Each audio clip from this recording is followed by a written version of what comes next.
after you've set open. Insist that the defender who has the ball stay with the ball when it is dribbled. Common sense says that we never leave the ball unguarded. So when we match up on the ball, we will stay with the ball while the nearest defenders help seal gaps against dribble penetration. The offense is still stationary, but we now allow them to pass, drive, and shoot. The defense now begins to develop box-out responsibilities and skills. This is one of the reasons that I am such a big fan of the matchup. When the ball is shot and we're in white, we should have every offensive player boxed out. There should be no rebounding seams or cracks like there can be in a traditional zone. In the last phase, we'll reward the defense by giving them the opportunity to transition full court on all steals and defensive rebounds. Defense is the beginning of offense, and most of the time when you gain possession of the ball, your players are in the same area of the court each time, and they are ready to make the quick transition to offense. This defensive system will get easy hoops if you're ready to capitalize in transition. We run a numbered break and press offense that explodes out of our half-court defensive package.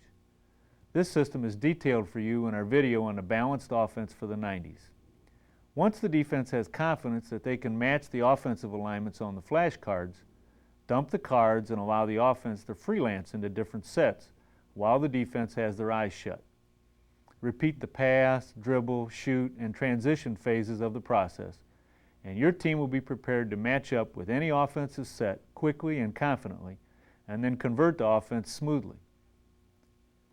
Having learned to match every offensive set, we must now develop the ability to cover offensive movement. The matchup is most effective against zone-type offenses due to their lack of movement, so we always want to sell the zone look and feel of containment while still maintaining individual player responsibilities.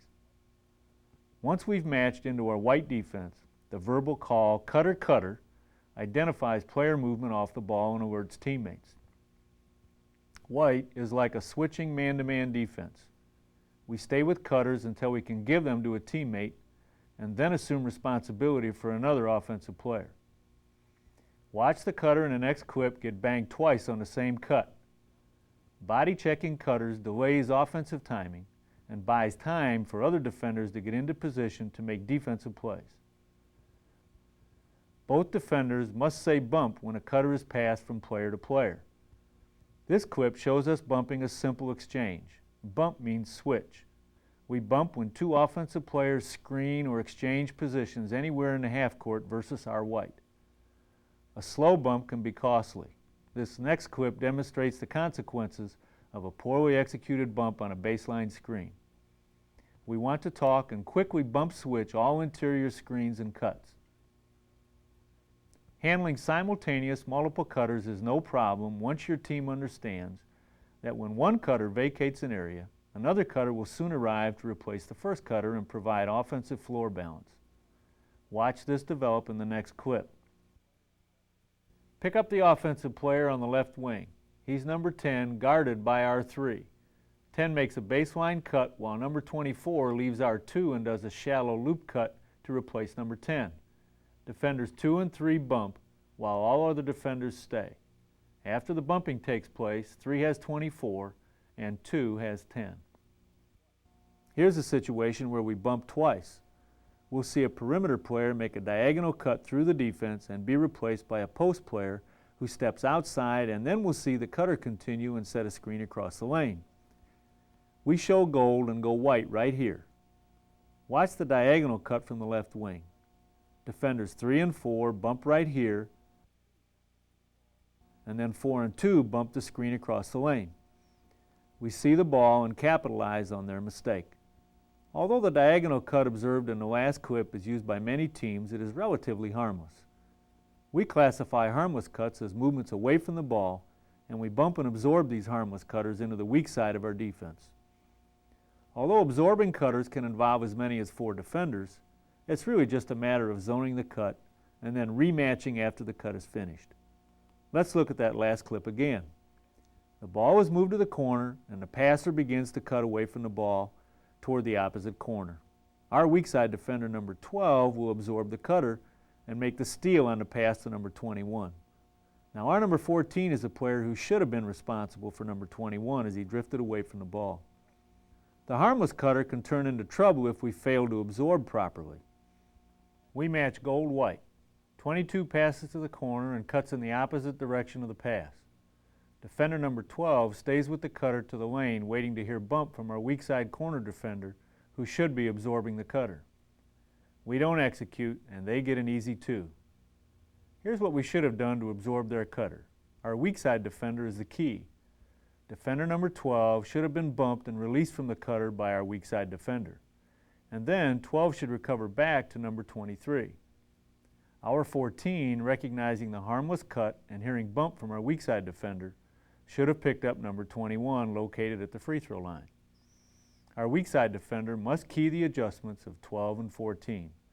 He should see it all unfold, make the calls, and pick up their cutter number 22.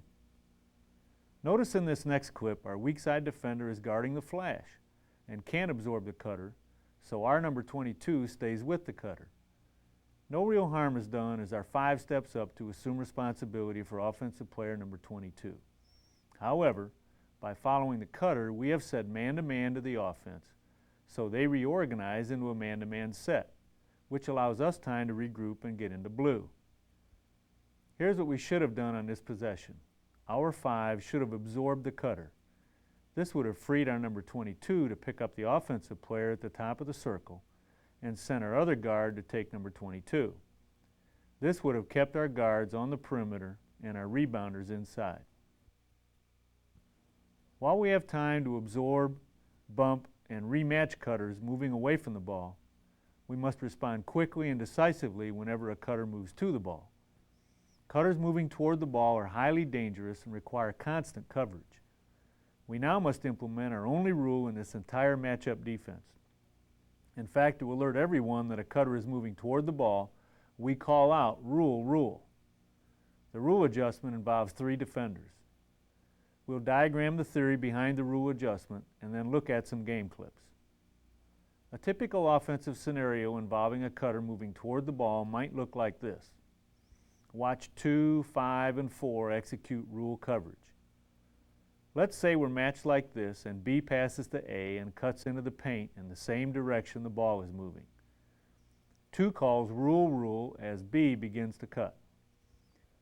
4 has moved off D and towards the ball on the pass from B to A, and hearing rule sprints to pick up post player F. 5 is alerted by 2's rule call and knows that a cutter is coming, and that as a post, 5 must bump 2 and take responsibility for this cutter. Rule means that the nearest post defender must accept and cover all rule cutters, leaving weak side defenders to scramble and match up on the weak side. 5 has B, and 2 and 4 scramble to cover F and D on the weak side. Now here's the hard part about the rule cut.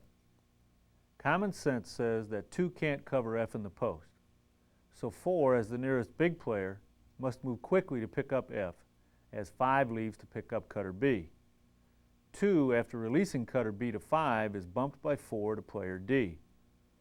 4 must really hustle to get into the passing lane on the high side of F, but it can be done.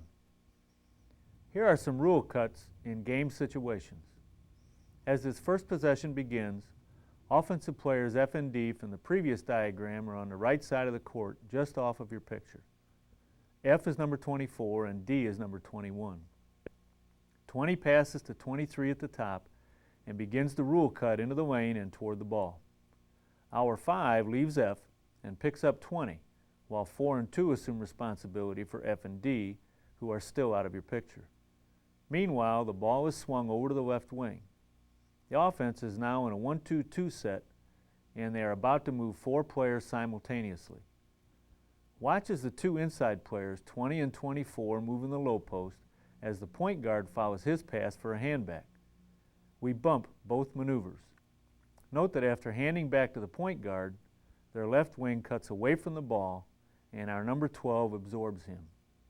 We've matched their cuts, so they reset and repeat the handback on the perimeter with a simultaneous flash and roll into a high-low situation.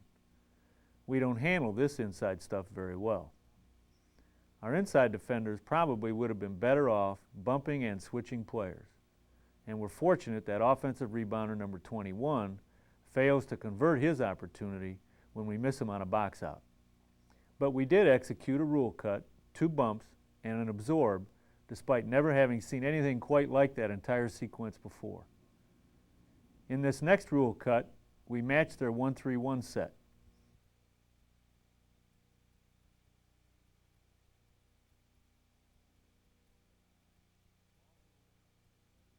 As the ball moves to their left wing, their right wing starts on a rule cut. But first, our 2 and 4 bump switch. Our 5, guarding the post number 44, will eventually pick up this rule cutter. As the possession continues, the ball is swung back to the right wing, and our 5 and 4 bump the original rule cutter number 22, who runs the baseline, to the other corner. 5 and number 30 adjust to this emergency situation. 5 leaves 44 and challenges the shot, while our number 30 slides back to box out 44, who goes over the back for a foul. The other team is playing with patience, having just gone 8 passes deep into their last possession, while running some fairly sophisticated cuts, none of which we handled very well, and all of this resulting in a very good shot for them. So we're going to change defenses after the free throws and play blue so we can go to school on those cuts. Also, I don't want them to hit a 3-pointer in the corner on the rule cut. So we'll add a baseline red corner trap. More about red later. Our players pick up the defensive change as they run back on defense. Notice number 30 communicating with his teammates. 6'3" sophomore from Gordon Tech nails them both. Lennox is back in the game, Phil, for Parkland.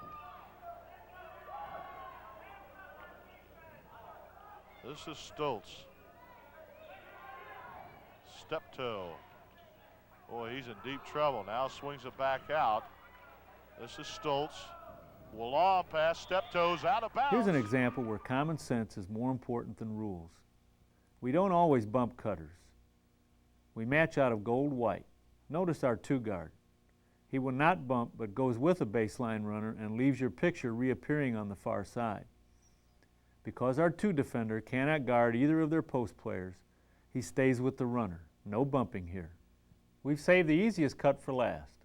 In our white, when a cutter moves in the same direction as the ball, it is a rule cut only when that cutter moves deep through the lane. A shallow looping cut on the perimeter in front of the defense is an automatic bump. Watch 22 pass to 24 and follow with a cut to the near corner. Our 1 and 3 talk and execute a bump exchange. However, 2 possessions later, we're in our green defense and we stay with the same cut. To teach bumping, absorbing, and rule coverages, use the original set of flashcards and let the offense use a basketball. Require that the ball be held for at least 3 seconds before passing and be passed at least 5 times before shooting. Also require the 4 offensive players who do not have the ball to exchange positions or screen for each other on each pass while still maintaining the same basic offensive formation, 2-1-2, 1-2-2, or whatever your flashcard shows. Now is when you must discipline defenders to constantly see the ball and talk to each other. If and when mistakes are made or confusion sets in, stop the drill immediately and ask the offense to walk through an exact recreation of what they just did from the beginning. Let the defense stand and watch the entire movement. Then ask, what should we have done? Slowly problem solve each pass and cut.